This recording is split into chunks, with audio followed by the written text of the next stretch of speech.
Vote গ্রহণ শেষে চলছে গণনার কাজ। এর আগে বৃহস্পতিবার সকাল থেকেই ভোট কেন্দ্রগুলোতে আসতে শুরু করেন ভোটাররা। বেলা বাড়ার সঙ্গে সঙ্গে দীর্ঘ হতে থাকে লাইনের সারি। প্রবীণ ও নারী ভোটারদের উপস্থিতি ছিল চোখে পড়ার মতো। ভোট দিতে পেরে স্বস্তি প্রকাশ করেন ভোটাররা। আবার একটা ভোট দিলাম, খুব আনন্দঘন মুহূর্তে। এখানে ভোটের পরিবেশ খুব সুন্দর। আমার জীবনের সর্বপ্রথম ভোট, আমি খুবই আনন্দিত। খুব ভালো লাগতেছে, মানে শান্তিভাবে ভোট দিয়ে যাইছি। শেরপুর ৩ আসনের কেন্দ্রগুলোতে উৎসবমুখর পরিবেশ বিরাজ করে, বিশেষ করে নারী ভোটারদের উপস্থিতি চোখে পড়ার মতো।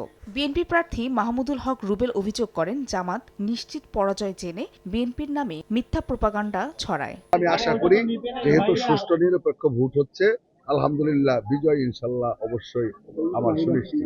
জাল ভোট প্রকাশ্যে সিল মারা, দাঁড়িপাল্লার এজেন্টদেরকে জোরপূর্বক কেন্দ্র থেকে বের করে দেওয়া সহ নানা অভিযোগে নির্বাচন বর্জনের ঘোষণা দেন জামাতের প্রার্থী মাসুদুর রহমান। সূক্ষ্মভাবে যদি এই ভোটটা গণনা পর্যন্ত থাকে, তাহলে আলহামদুলিল্লাহ আমি আল্লাহর উপরে বিশ্বাস রেখে বলতে পারি আমি প্রতিদ্বন্দ্বী প্রার্থীর চেয়ে কমপক্ষে 50,000 ভোট বেশি পাবো। অন্যদিকে বগুড়া ৬ আসনে উপনির্বাচনে ভোট প্রদান শেষে বিএনপি মনোনীত প্রার্থী রেজাউল করিম বাদশা জয়ের ব্যাপারে আশাবাদ ব্যক্ত করেন। আর ভোটদান শেষে তাৎক্ষণিক প্রতিক্রিয়ায় জামাতের প্রার্থী বিভিন্ন জায়গায় মব সৃষ্টির অভিযোগ করেন। ভোট নিয়ে কোনো ধরনের অনিয়ম এবং নির্বাচনে কোনো কারচুপি অথবা ইঞ্জিনিয়ারিং কোনো যদি কেউ চিন্তা করে, এটা আপনাদের মাধ্যমে এটা ভেসে যাবে, ইনশাআল্লাহ নস্যাৎ হবে বলে আমি মনে করি। তবে প্রধান নির্বাচন কমিশনার জানান, শান্তিপূর্ণ পরিবেশে ভোট গ্রহণ হয়েছে। একদম সুন্দরভাবে, একদম স্মুথলি এই ইলেকশনটা যাতে হয়, সব ধরনের অ্যারেঞ্জমেন্ট আমরা নিয়েছি। নির্বাচন অবাধ, সুষ্ঠু, নিরপেক্ষ ও শান্তিপূর্ণ করতে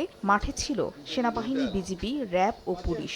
স্বচ্ছতা নিশ্চিতে প্রতিটি কেন্দ্রে সিসিটিভি ক্যামেরাও স্থাপন করা হয়। ফারিয়া ফারজানা, সময় সংবাদ।